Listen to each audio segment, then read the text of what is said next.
Begumpet Shri Ramalingeswara Hanuman temple నుండి బయలుదేరిన శ్రీ శబరిగిరీశ మహాపాదయాత్ర సమితి వారి 3వ సంవత్సరం మహాపాదయాత్ర 28వ రోజుకి చేరుకుంది. ఈ రోజు Bairi Rajesh Goud, B Vanitha, B Abhiram Goud, B Deekshitha, B Anuradha వారు ఏర్పాటు చేసిన భిక్షను అయ్యప్ప స్వామిని స్వీకరించి పాదయాత్రను కొనసాగించారు. ఈ రోజు వరకు మహాపాదయాత్ర 828 కిలోమీటర్లు చేరుకుంది. సోములు యాదవ్ గురుస్వామి మరియు బుచ్చిబాబు గురుస్వామి ఆధ్వర్యంలో బయలుదేరిన ఈ మహాపాదయాత్రలో నాగరాజు గురుస్వామి, బాలు గురుస్వామి, దశరథ గురుస్వామి, బబ్లుగౌడ్ గురుస్వామి, కృష్ణకిరణ్ గురుస్వామి, కెప్టెన్ అనంతకృష్ణ గురుస్వామి, చింటూ నరేష్ గురుస్వామి, పవన్ కుమార్ గురుస్వామి, బుల్లెట్ వెంకట్ గురుస్వామి మరియు 150 మంది స్వాములు ఈ మహాపాదయాత్రలో పాల్గొన్నారు.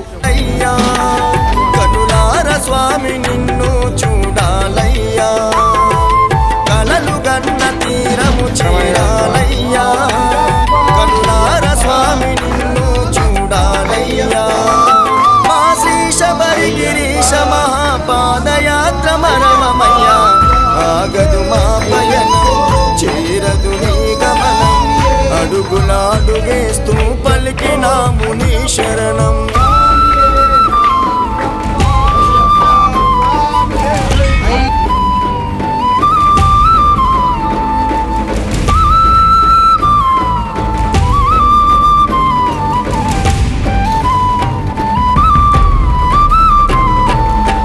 తనువుత తలచిన తనివి తీరదు, మనసుతో పిలిచిన పలకవెందుకు,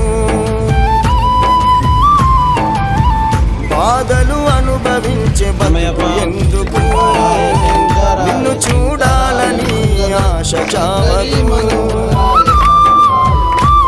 గడసారి కనిపించు నీ దరికి నడిపించు, గడసారి కనిపించు నీ దరికి నడిపించు, నడిచి నడిచి అలసి సొలసినామయ్యా, అలమటించి ఆకలి మరిచినమయ్యా, నడిచి నడిచి అలసి సొలసినామయ్యా, అలమటించి ఆకలి మరిచినమయ్యా, మా శ్రీ శబరిగిరీశ మహాపాదయాత్ర ప్రాణమయ్యా, ఆగదు మా పయనం, చేరదు నీ గమనం, అడుగులాడుగేస్తూ పలికినాము నీ శరణం.